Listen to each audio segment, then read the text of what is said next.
The metal sphere floated in the darkness like a forgotten secret. Hyun-woo pressed his gloved hand against the observation window and stared at it. The sphere was massive, almost as large as their entire research station. Strange symbols covered its surface, glowing faintly with a blue light that had no business existing after millions of years in space. "It's beautiful," Ji-won whispered beside him. She was the communications expert on their small team, and her eyes were wide with wonder. "I've never seen anything like it." "Nobody has," Hyun-woo replied. His heart was beating fast. This was why he became a xenoarchaeologist, to find things that dead civilizations left behind. But this was different. This was bigger than anything he had ever dreamed of finding. Commander Tae-min floated into the observation room. He was a large man with a serious face and military precision in every movement. "The recovery team brought back the first data fragments," he said. "Yuna is working on them now." Hyun-woo pushed off from the window and followed Tae-min through the narrow corridors of the station. Space stations always felt too small, too cramped, but right now he barely noticed. His mind was racing with possibilities. The sphere belonged to the Velthani, an alien race that vanished 2 million years ago. They had been incredibly advanced, building cities on 100 worlds before disappearing without a trace. The analysis room was cold and filled with holographic displays. Yuna sat in the center, her fingers dancing across multiple screens at once. She was young, barely 30, but she was the best quantum linguist in this sector of space.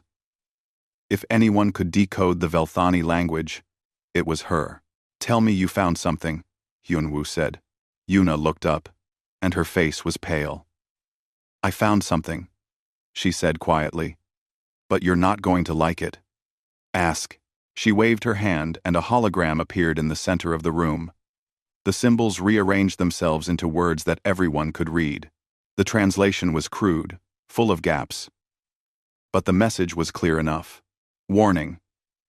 Do not approach coordinates 34987 prime. Species in hibernation. Extreme danger. They are the ones who never stop. They are the hunters who conquered their world. Do not wake them." Hyun-woo felt his stomach tighten. "Coordinates 34987 prime. Where is that?"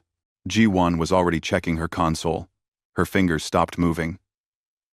"That's impossible," she breathed. "What is it?" Tae-min demanded. "Those coordinates point to the Sol system," Ji-won said. "To Earth." The room fell silent. Everyone knew about Earth. It was the legendary homeworld of humanity, the planet where their species had evolved. But Earth had gone silent 3,000 years ago. The last generation ships had left during the Great Dispersal, spreading humanity across the galaxy. Nobody had been back to Earth since. Most people assumed the planet was dead, its resources exhausted. "There must be a mistake," Tae-min said. "Run the coordinates again." Ji-won did. The result was the same. The Velthani warning pointed directly at Earth. "This doesn't make sense," Hyun-woo said. He started pacing, his mind trying to fit the pieces together. The Velthani died out 2 million years ago. Humans were still primitive back then. We were barely using stone tools. Why would they warn anyone about us? Maybe it's not about us, Yuna suggested. She pulled up more data. "I've been analyzing the sphere. It's not just one warning. It's thousands of warnings. Look," the hologram expanded, showing layer after layer of text. Different languages, different scripts, different time periods. But they all said the same thing. Stay away from Earth. Don't wake the ones who sleep there.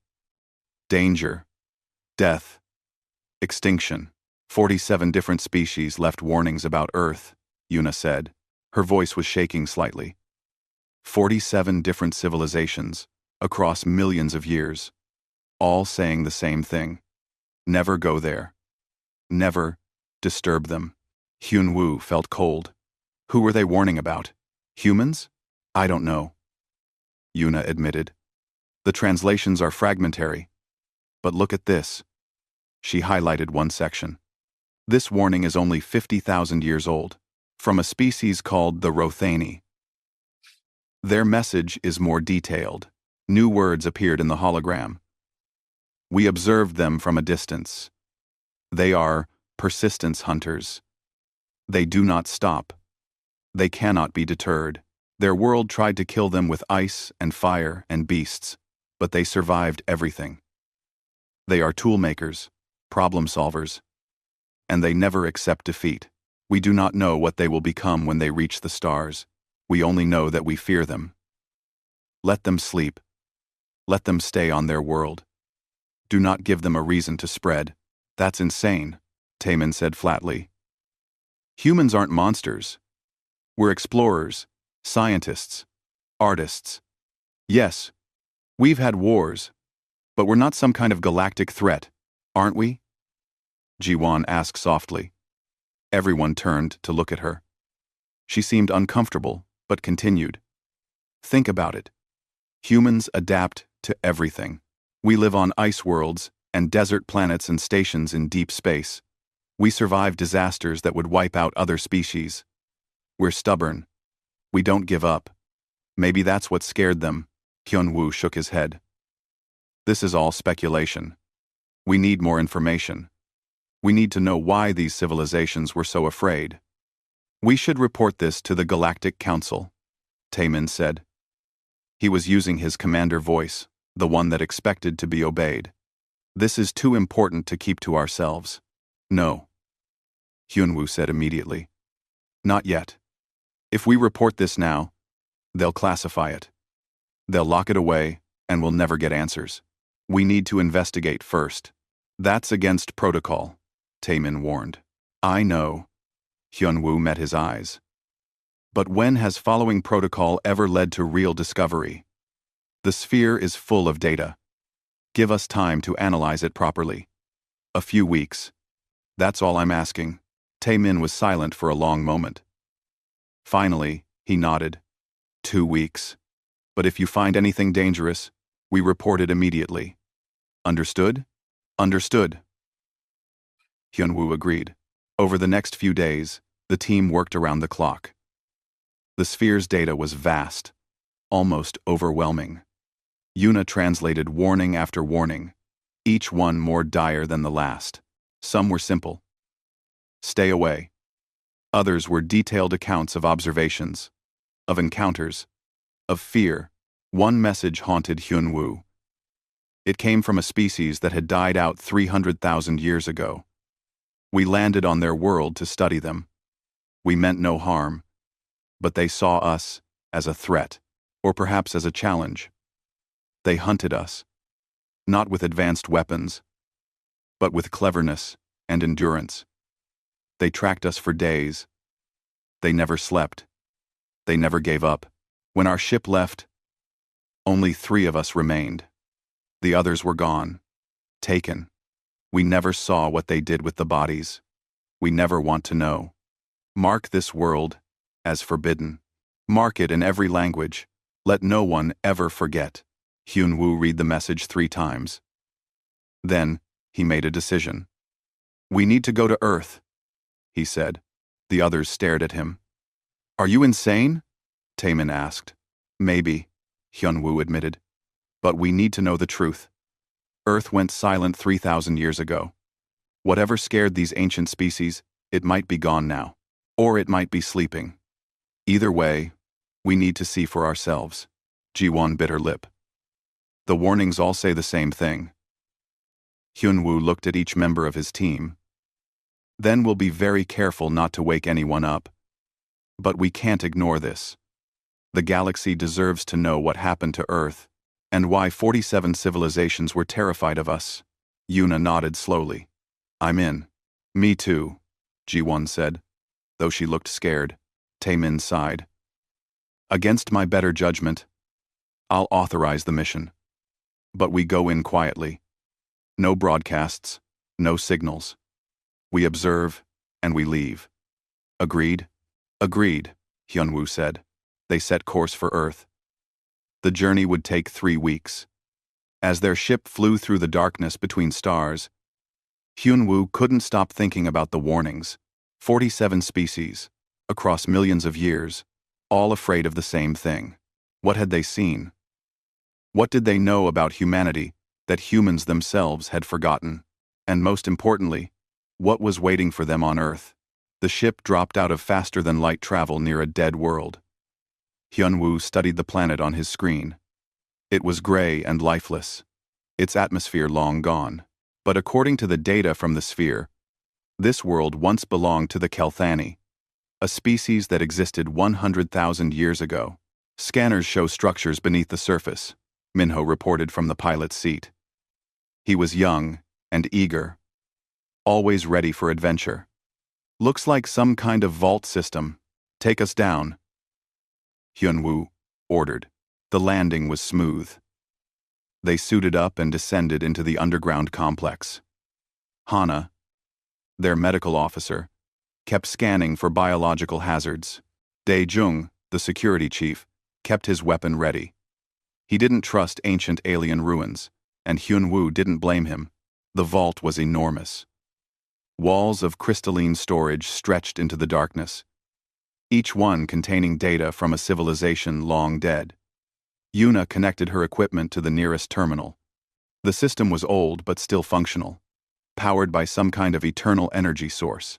"I'm in," she said, searching for references to Earth or humanity. They waited in the cold darkness.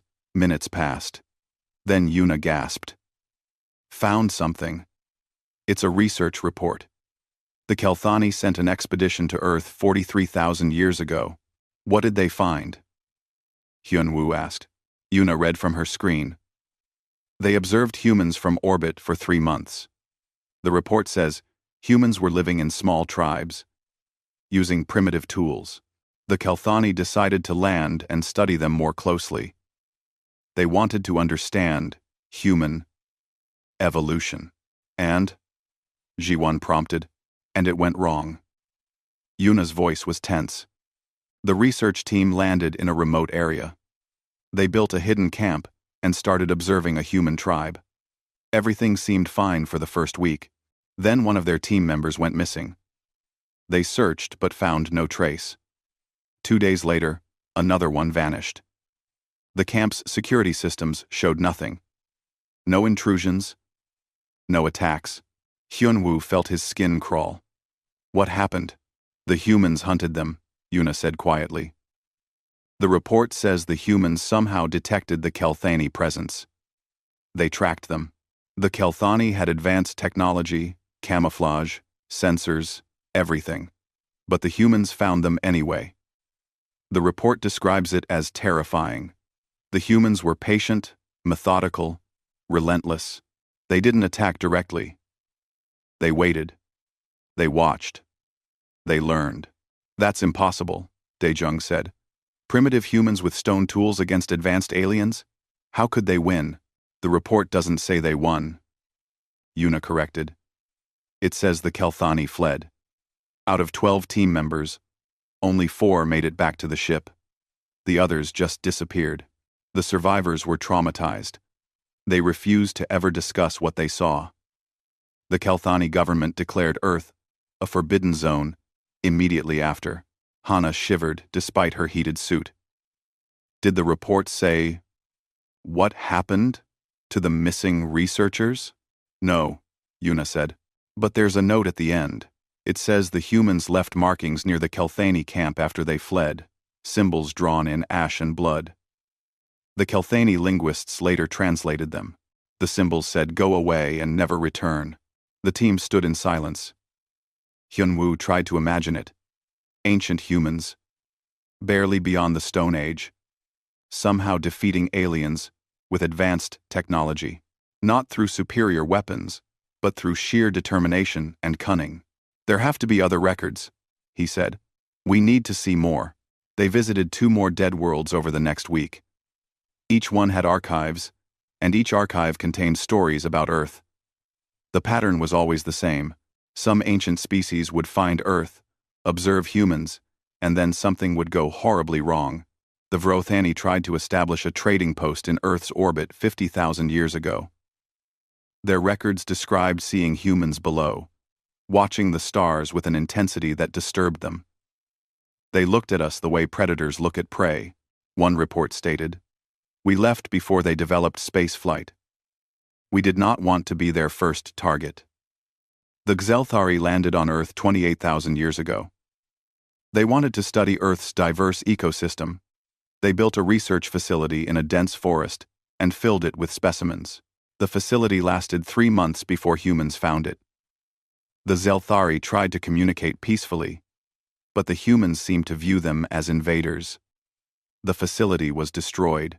The Xelthari escaped but left behind a warning. They defended their territory with a ferocity we have never encountered. They used our own technology against us. They learned from every encounter. The pardons of, the skunting, the pardons of inten, the skunting, the pardons of inten, the pardons of inten. These beings are dangerous not because of what they have, but because of what they are. But the most disturbing record came from a species called the Anthari.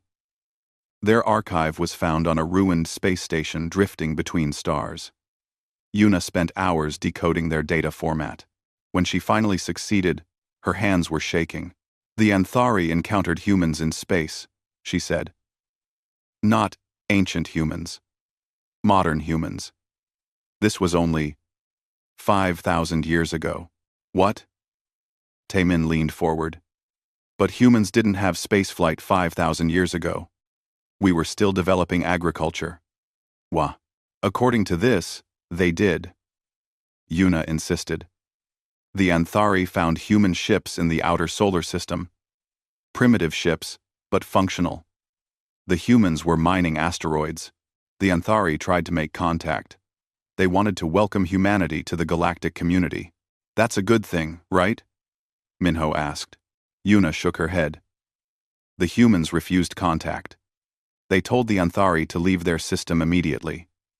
The Anthari thought this was just cultural isolation. They decided to wait, to give humans time to accept them. They built an observation post on one of Jupiter's moons. Let me guess, Daejung said dryly. That didn't end well. The humans destroyed it. Yuna confirmed. They used kinetic weapons, just rocks accelerated to high speed. Simple, but effective. The Anthari lost 300 people. They tried to defend themselves, but the humans kept coming. More ships, more weapons, more determination.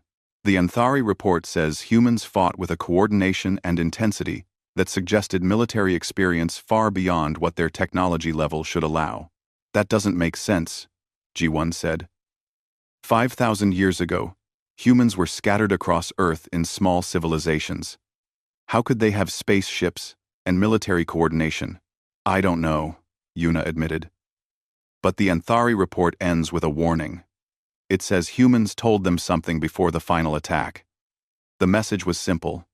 You were warned. You did not listen. Now you pay the price. Tell others to stay away from our home. Hyunwoo felt a chill run down his spine. So, humans knew about the warnings. They might have even created some of them.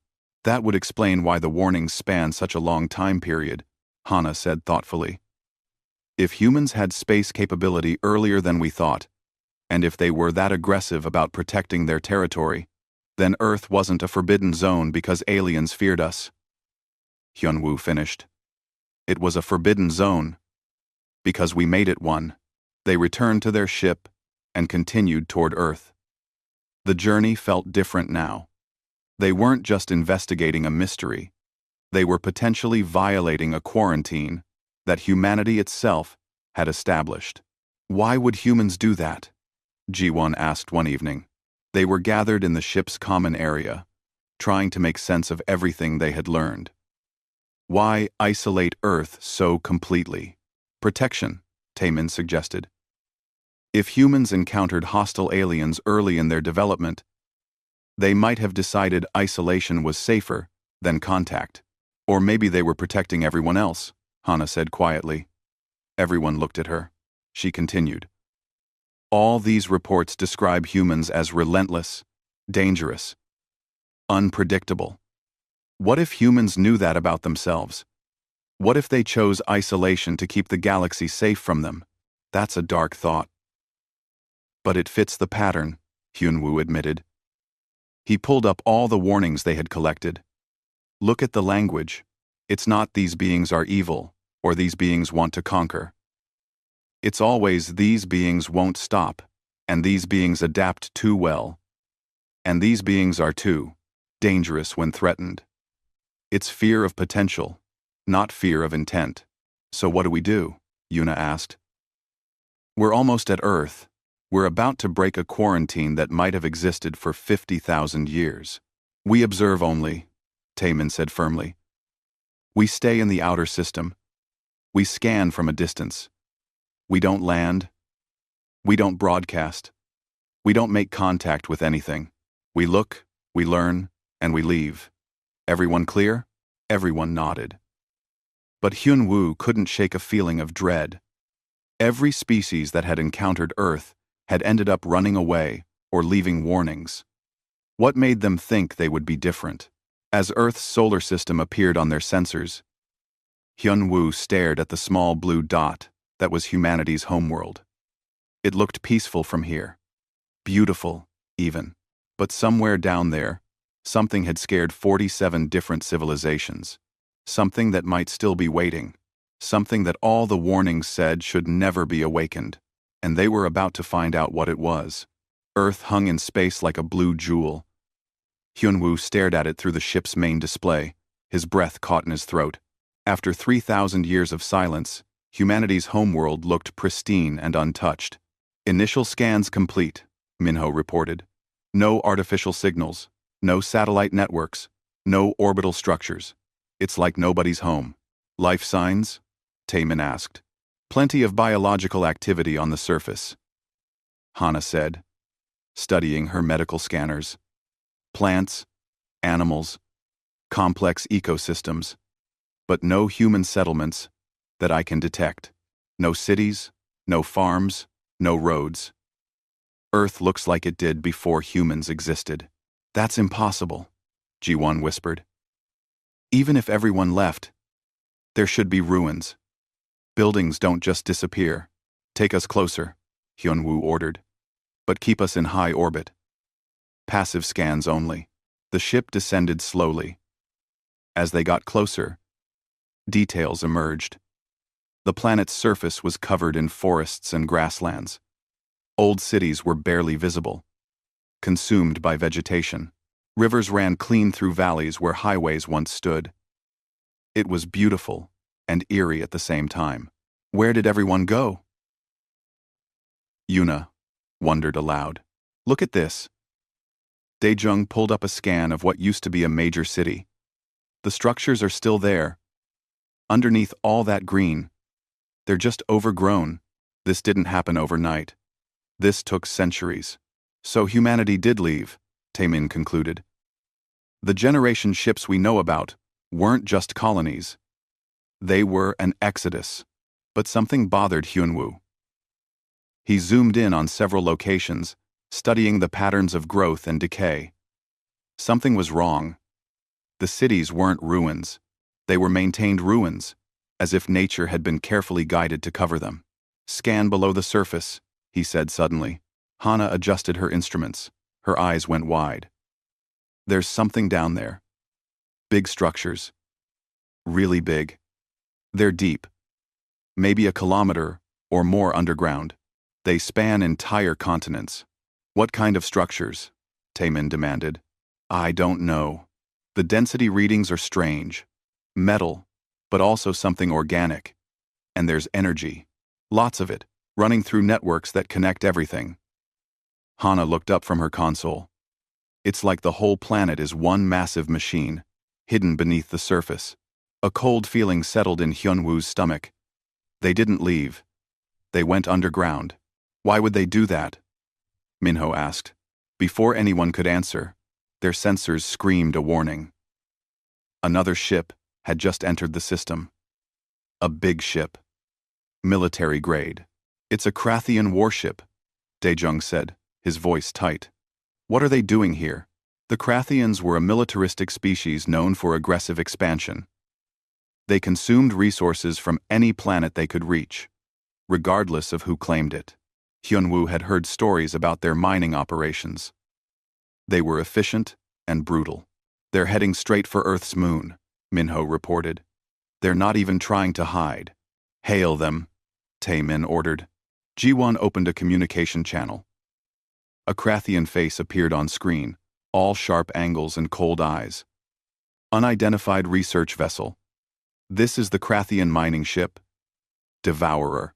We claim this system under resource acquisition protocols. Depart immediately or be considered hostile. This is Commander Taemin of the Independent Research Station Epsilon 9. This system is under quarantine. Ancient protocols forbid. The Krathian interrupted with a harsh laugh. Quarantine? There's no registered claim here. No defensive fleet. No active government. This system is abandoned. We're taking what we need. You don't understand, Hyunwoo cut in, pushing forward. There are warnings about this place. Dozens of them, from species that don't exist anymore. They all say the same thing. Don't disturb Earth. Superstition. The Krathian sneered. The weak always fear empty places. We are not weak. We are not afraid. Mine your own system, if you want. This one belongs to Krathia now. The communication cut off. The Krathian ship accelerated toward the moon, deploying mining equipment as it went. We have to stop them, Jiwon said urgently. With what? Daejung asked. We're a research vessel. They're a warship. We can't even slow them down. Hyunwoo watched helplessly as the Krathian ship landed on the moon's surface. Massive drilling equipment began boring into the lunar regolith. The Krathians were loud and careless, announcing their presence to the entire system. Something's happening on Earth, Hana said suddenly. Energy readings are spiking. The underground structures are activating. On the main display, lights began appearing across Earth's surface. Not city lights, but something else. Patterns of blue luminescence spread across continents, like veins of light. What is that? A defense system, Taemin said quietly. It has to be. We need to get closer, Hyunwoo decided. Land on Earth. We have to understand what's happening. That's insane, Daejung protested. The Krathians already broke the quarantine. Hyunwoo shot back. Whatever's going to happen is already happening. We need to know what we're dealing with. Taemin thought for a moment, then nodded. They descended through Earth's atmosphere, aiming for an area near what used to be a major city. The landing was gentle, setting down in a clearing, surrounded by massive trees. The air was clean when they stepped out. Cleaner than any world Hyunwoo had visited. Follow the energy readings, he instructed. Hana led them through the forest. The underground energy signatures were stronger here. After 20 minutes of walking, they found an entrance. A massive doorway built into a hillside and covered with vines. The door was opening. Should we go in? Jiwon asked nervously. We came this far, Hyunwoo said. He stepped through the doorway. Inside was a corridor carved from rock and lined with metal. Lights flickered on as they walked, responding to their presence. The corridor sloped downward, taking them deep into the earth. After several minutes, they reached a vast chamber. The chamber was filled with pods. Thousands of them, stretching into the darkness. Each pod was made of a crystalline material and filled with some kind of fluid. And inside each pod was a person, a human, sleeping. They're in stasis, Hana whispered, scanning the nearest pod. Suspended animation. Their biological processes are almost stopped. But they're alive. They've been alive this whole time. How many? Taemin asked. Thousands in this chamber alone, Hana said. And according to my scans, there are hundreds of chambers like this across the planet. Maybe thousands. She paused, her voice shaking. There could be billions of humans sleeping under Earth's surface. A voice echoed through the chamber, speaking in an ancient human language that their translators struggled with. Intruders detected. Unauthorized presence. Evaluating threat level. We're not a threat, Hyunwoo called out. We're researchers. We came to understand what happened here. Searching records, the voice said. It was automated. An artificial intelligence. Human descendants identified. Research purpose confirmed. Non-hostile. However, external threat detected. Krathian mining operation on lunar surface. Aggressive actions. Resource extraction without permission. Quarantine. Violated. Can you stop them? Ji-won asked. Protocols engaging. Wake sequence initiated. Humanity will address the violation. The pods began to glow brighter. The fluid inside them started to drain. Across the chamber, humans were beginning to wake up. Their eyes opened.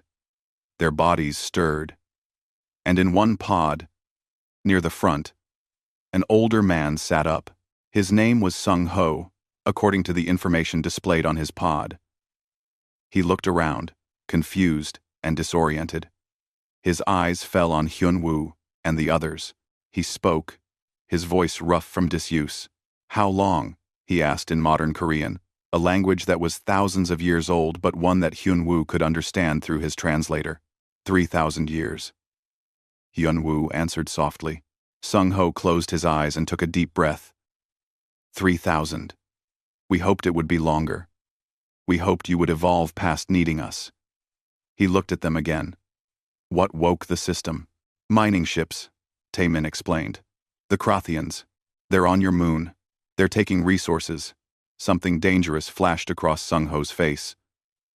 They attacked our home. They're just mining. Ji-won said quickly. Maybe we can talk to them. Make them understand. They attacked our home, Sung-ho repeated, his voice harder. He climbed out of the pod, his movements gaining strength. Around the chamber, more humans were waking. We left warnings. 47 different languages across 50,000 years. We made it very clear. Stay away. Don't disturb us. Don't make us wake up. Why? Hyunwoo asked desperately. Why did you hide? Why did humanity choose to sleep? Sung-ho looked at him with ancient, tired eyes. Because the galaxy was empty. We spread across our solar system and found no one worthy of meeting us. No challenges, no equals, no reasons to stay awake. So we decided to sleep until something interesting happened. Until the galaxy grew up enough to be worth our time. And if someone woke you before that? Hana asked. Sung-ho smiled, but there was no warmth in it. Then, they would learn why 47 civilizations left warnings. They would understand why humanity chose to protect the galaxy from itself. Alarms began blaring across the chamber. Sung-ho's smile faded. The Krathians just attacked one of our automated defense platforms. They think it's unmanned. They think they can destroy it and continue mining. He walked toward a control panel and pressed his hand against it. Screens lit up, showing the moon's surface. The Krathian ship was firing weapons at structures emerging from the lunar dust. How long until you're fully operational? Taemin asked. We're already operational, Sung-ho said quietly. We've been operational for 50,000 years. We just chose not to act. But now? He looked at the screen, at the Krathian ship destroying human property. Now, someone broke the rules. And they're going to learn why that was a mistake. More humans were waking across the underground complex. Hyunwoo watched in amazement as thousands of people emerged from their pods, moving with purpose, despite sleeping for 3 millennia. They didn't seem confused or disoriented for long. Within minutes, they were at control stations, checking systems, and coordinating with each other. A tall woman with sharp eyes approached Sung-ho. She wore the same simple clothing as everyone else, but she carried herself like a soldier. Commander Unji, reporting. Defense network is fully active. Lunar installations are engaging the hostile vessel. Status of the Krathian ship? Sung-ho asked. They're trying to retreat, Yoonji reported. They damaged 3 of our surface installations before realizing we're not automated defenses. They're calling for reinforcements. They're calling for reinforcements. Let one ship escape, Sung-ho ordered. Let them tell their people what they found. But make it clear that this system is defended. Yoonji nodded and moved to a command console. On the screens above, Hyunwoo could see what was happening on the moon. Structures were rising from beneath the lunar surface, sleek and deadly.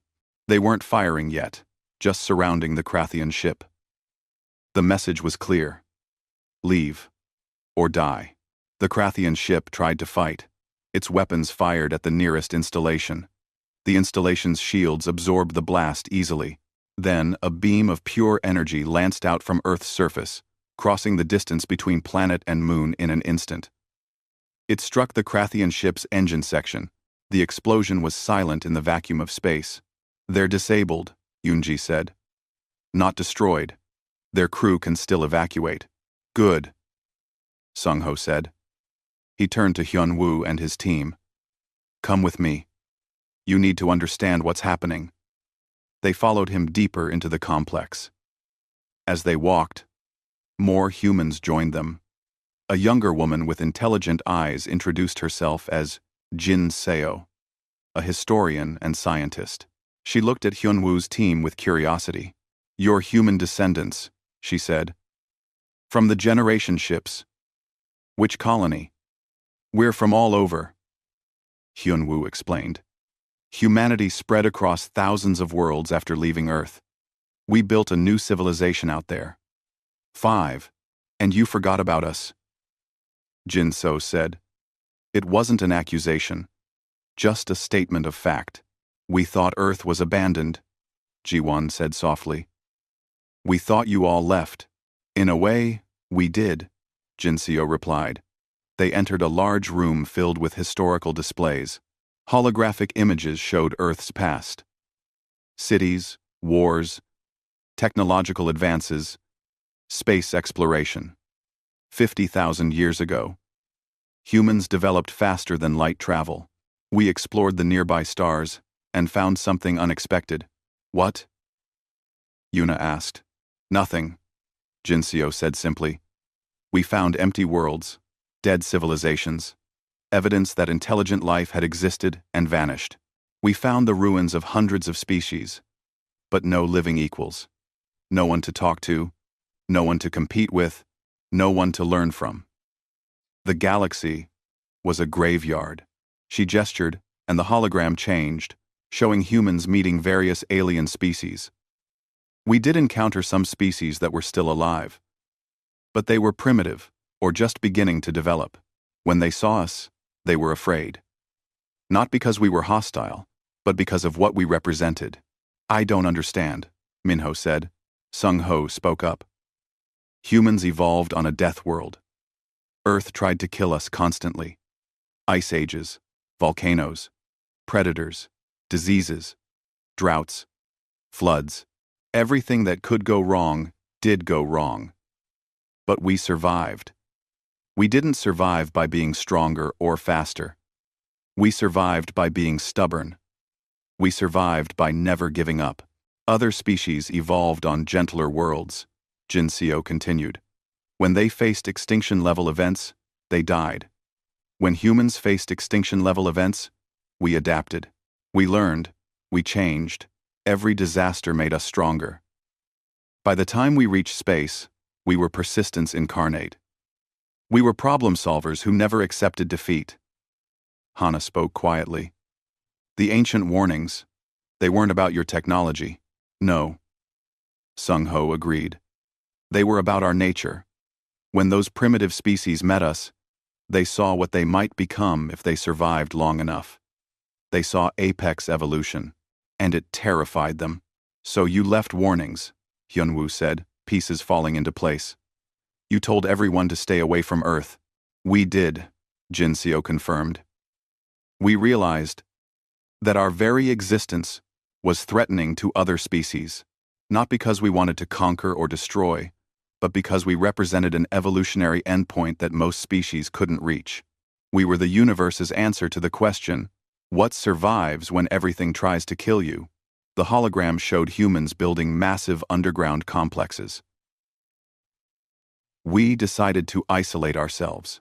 Some humans left on generation ships to start fresh elsewhere, to see if distance and time would make us less intense. The rest of us chose to sleep. We built this hibernation network and went dormant. We programmed our defense systems to protect Earth but not to attack unless provoked.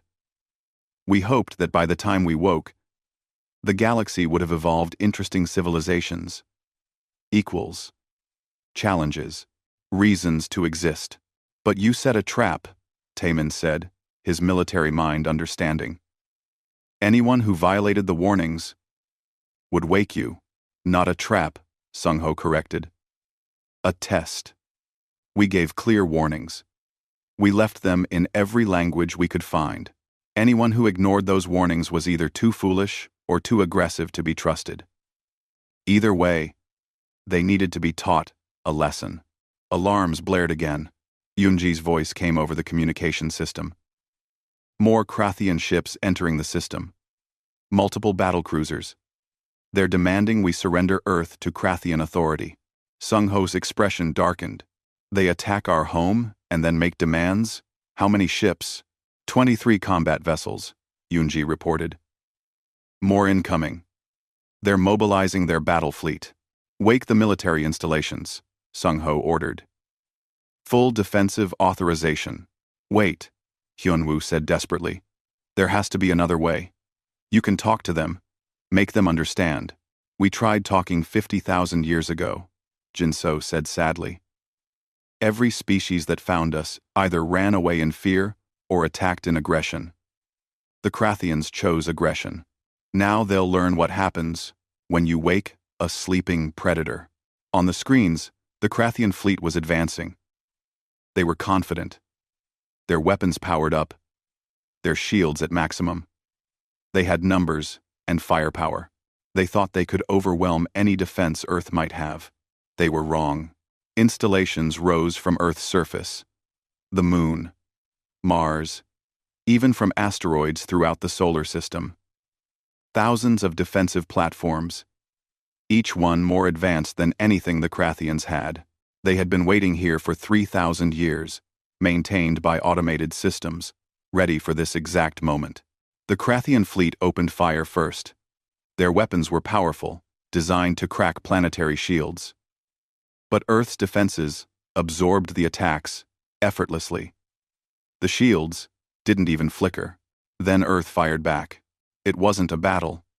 It was an extermination. Human weapons, designed during an era when survival meant being better than everything that wanted to kill you, tore through Krathian ships like they were made of paper. Energy beams, kinetic projectiles, gravitational weapons that crushed ships from the inside out. The Krathian fleet lasted 17 minutes. Hyunwoo watched in horror. Ji-won was crying. Minho looked sick. Even Dae-jung, who had seen combat, seemed shaken by the efficiency of the destruction. You massacred them, Taemin said quietly. We defended our home, Eunji replied. She had joined them in the observation room. They were warned. They attacked anyway. This is the consequence. I won. There were thousands of people on those ships, Hana whispered. And there are billions sleeping on Earth, Sung-ho said. His voice was not cruel, just tired. The Krathians made a choice. They chose violence. They chose to ignore warnings that were 50,000 years old. They chose to attack a world they knew nothing about. These are the consequences of their choices. Some of their ships are fleeing, Yoonji reported. Should we pursue? No, Sung-ho decided. Let them run. Let them tell their empire what happened. Let everyone know that Earth is not abandoned. Earth is protected, and anyone who violates our space will face the same fate. The remaining Krathian ships jumped away, fleeing at maximum speed. The solar system fell quiet again. But now, it was different. Now everyone would know that humans were still here, that they had never truly left. Jin Seo turned to Hyunwoo's team. You need to understand something. We're not monsters. We didn't want this. We literally went to sleep to avoid having to do this. But the galaxy made a choice today. The Krathians chose to wake us. Now everyone will have to deal with the consequences. What happens now? Ji-won asked. Will you go back to sleep? No, Sung-ho said heavily. We can't. The galaxy knows we're here. More will come. Some out of curiosity, some out of aggression, some out of fear. We'll have to deal with all of them. The isolation is broken. Yoonji looked angry. We gave them 3,000 years. 3,000 years of peace, of safety, of time, to build civilizations without us interfering. And they wasted it. They didn't become wise or peaceful. They became aggressive and greedy. They proved they haven't evolved at all. That's not fair, Hyunwoo protested. Not all species are like the Krathians. There are peaceful civilizations, cooperative ones. The Galactic Council that let the Krathians expand unchecked, Jin Seo interrupted. The one that allowed aggressive resource extraction across colonized worlds? The one that maintained the quarantine around Earth, not because they respected us, but because they feared us? She pulled up star charts, showing galactic politics. We've been monitoring everything through automated systems. We know what's been happening. The galaxy didn't evolve. It stagnated. Without humans to push them, to challenge them, to give them a reason to be better, they became comfortable, safe, weak. So what will you do? Taemin asked. Conquer the galaxy? Prove the ancient warnings right?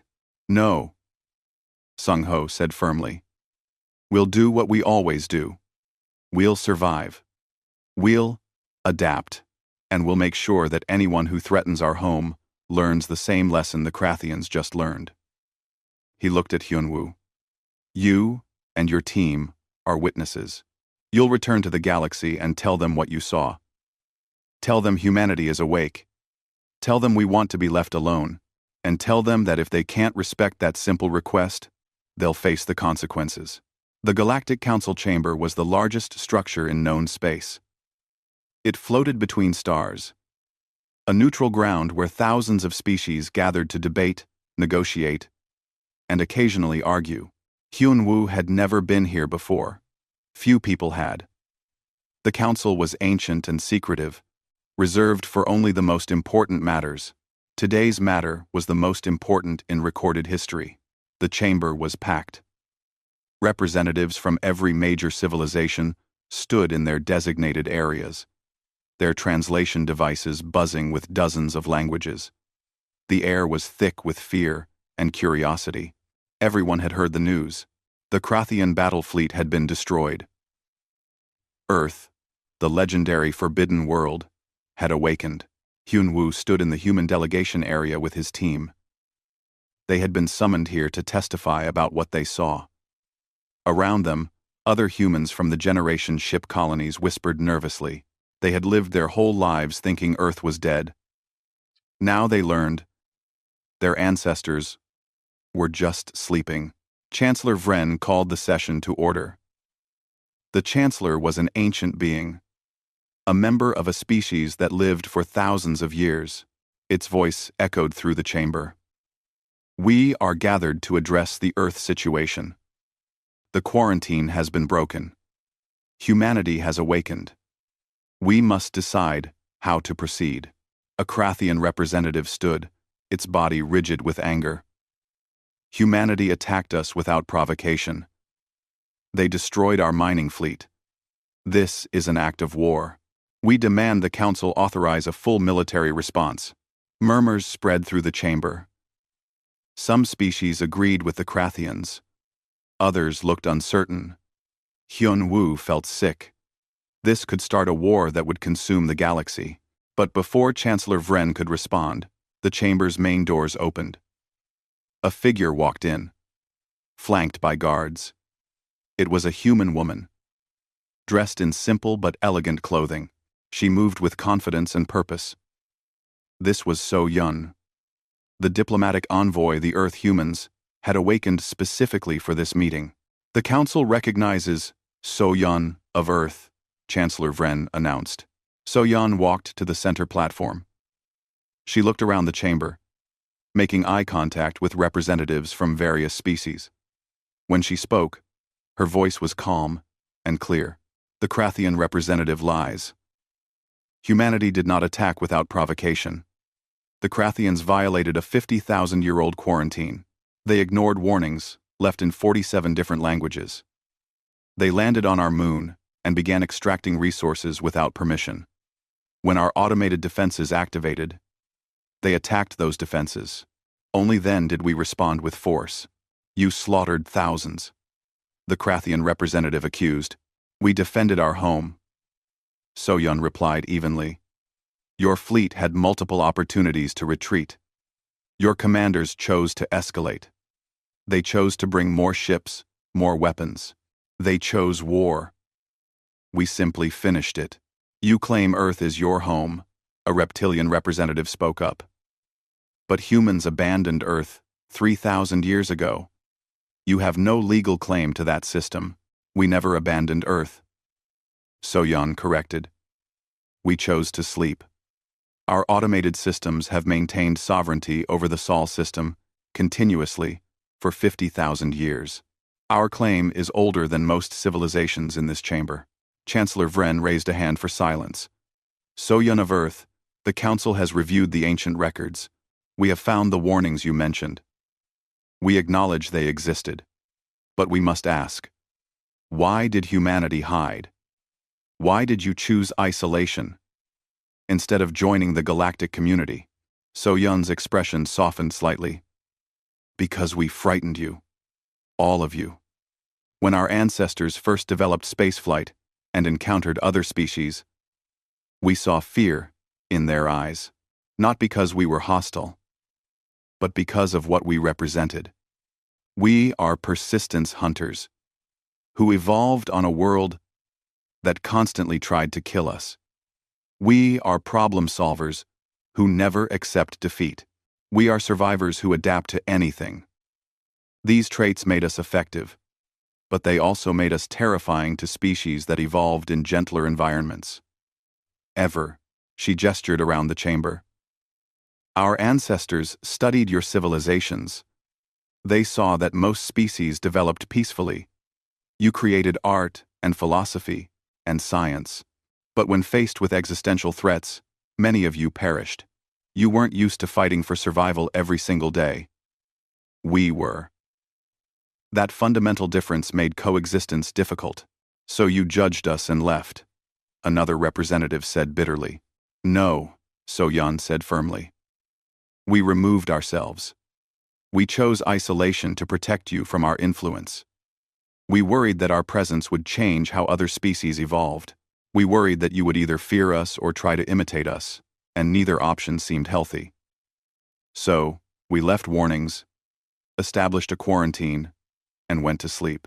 We gave the galaxy time to grow on its own terms. Yuna suddenly stood up in the observation gallery. Chancellor Vren, permission to speak? The Chancellor looked surprised but nodded. The Council recognizes Yuna, xenolinguist from Research Station Epsilon 9. Yuna moved to a console and projected her findings. I've spent the last 3 weeks analyzing the ancient warnings. I discovered something. There's a second part to the messages that we missed initially because it was encoded differently. With So-Yun's help, I was able to translate it. New text appeared on the chamber's displays. Hyun-Woo read it and felt his breath catch. The message was simple. We sleep not because we are tired, but because the universe is not yet ready for us. Wake us only when you have achieved something worthy of our attention. Show us art that moves the soul. Show us science that breaks reality's rules. Show us philosophy that answers the old questions. Prove that the galaxy is worth existing in. Until then, Let us dream of a future where we are not alone in understanding what it means to truly live. Silence filled the chamber. Finally, a representative from a species known for their artistic achievements spoke. You wanted to be impressed. You wanted peers, not subjects or enemies. Yes, So-Yun confirmed. Humanity didn't isolate out of arrogance. We isolated out of loneliness. We hoped that given enough time, other species would develop to a point where we could interact as equals, where we could learn from each other, where we could be challenged and inspired. And instead, we woke you with violence, Chancellor Vren said quietly. The Krathians proved, we have not evolved as you hoped. The Krathians are not the entire galaxy, So-Yun replied. I've been studying what you've built in the 3,000 years since we slept. I've seen your art galleries that span entire moons. Your universities that teach 1 million subjects. Your nature preserves that protect endangered ecosystems. You've accomplished much, but you've also allowed aggressive species like the Krathians to expand unchecked. You've maintained a balance of power through fear rather than through cooperation. You've stagnated in many ways, the Krathian representative growled. You have no right to judge us. I'm not judging, So-Yun said. I'm observing, and I'm offering a choice. She pulled up a holographic display of Earth's solar system. Humanity will return to sleep. Not for 3,000 years this time, but until the galaxy truly evolves. We will establish a single contact point, a station on the edge of our system. If any species achieves something genuinely worthy, something that breaks new ground in science, art, philosophy, or any other field, they may approach this station. They may present their achievement, and if we find it interesting, if it proves the galaxy has grown, we may choose to wake and engage. That's absurd, the Krathian representative sputtered. You're demanding we prove ourselves to you. No, So-Yun said. We're offering you an opportunity. Humanity is dangerous when threatened. We're relentless when challenged. We're overwhelming when provoked.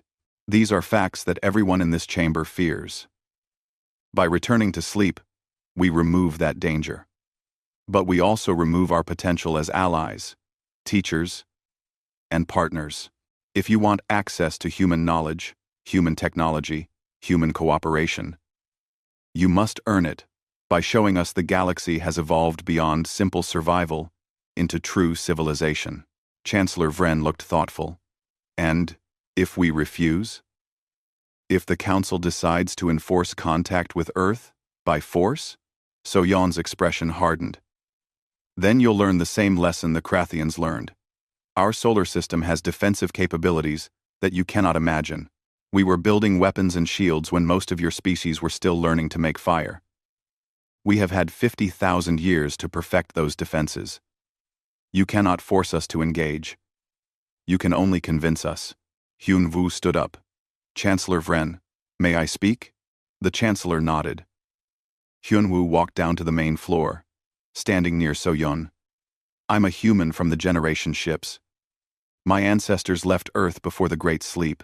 I grew up believing Earth was dead, that humanity had abandoned its homeworld.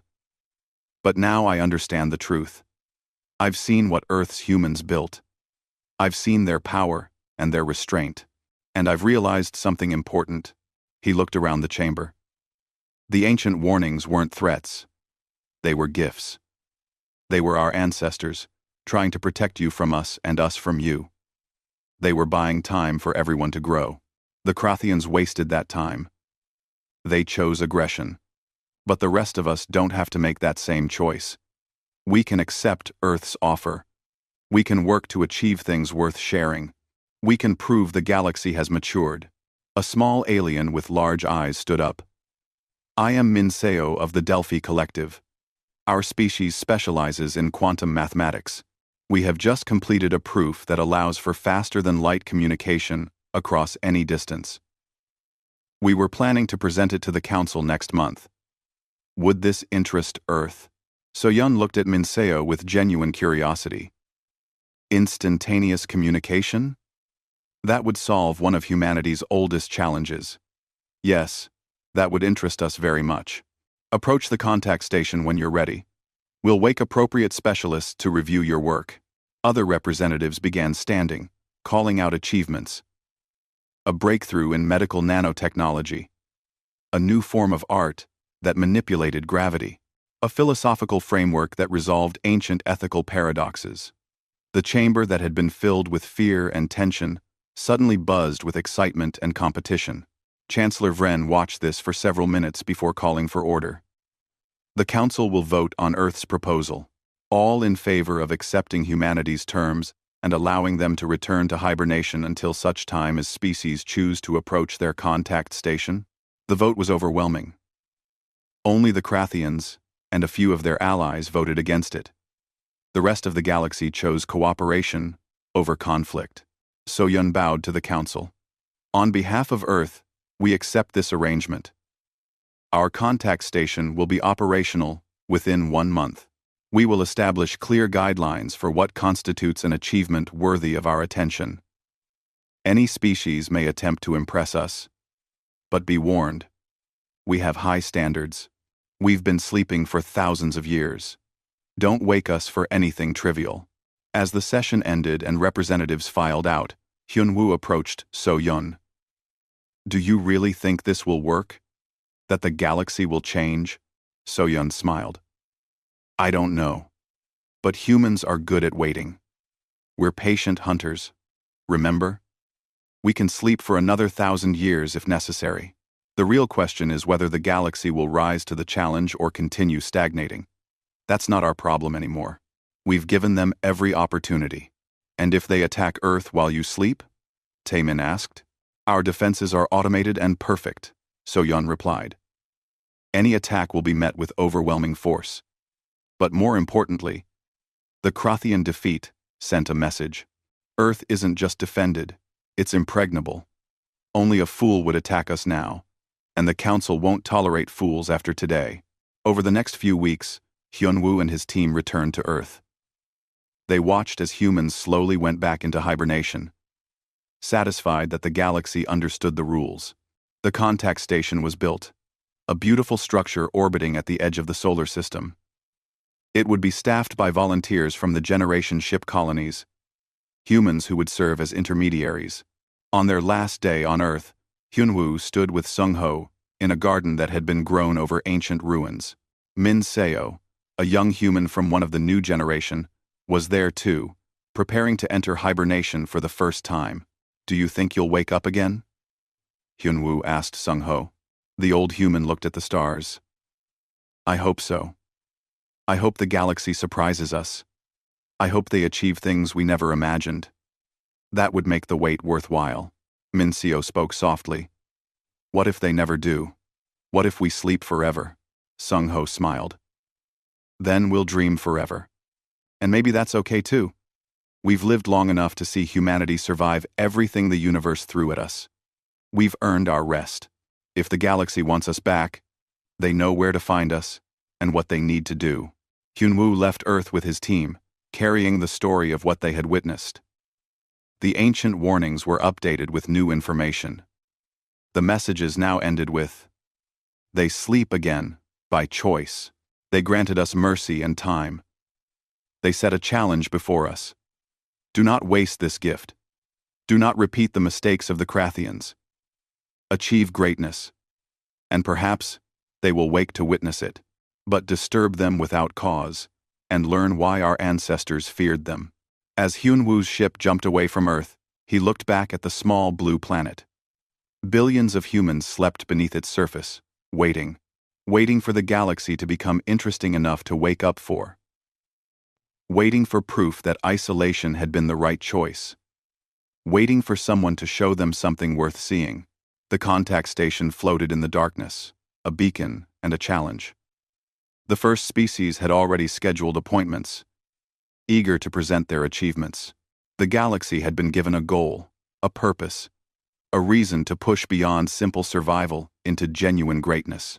And somewhere in the vastness of space, humanity dreamed of a future where they wouldn't be alone anymore.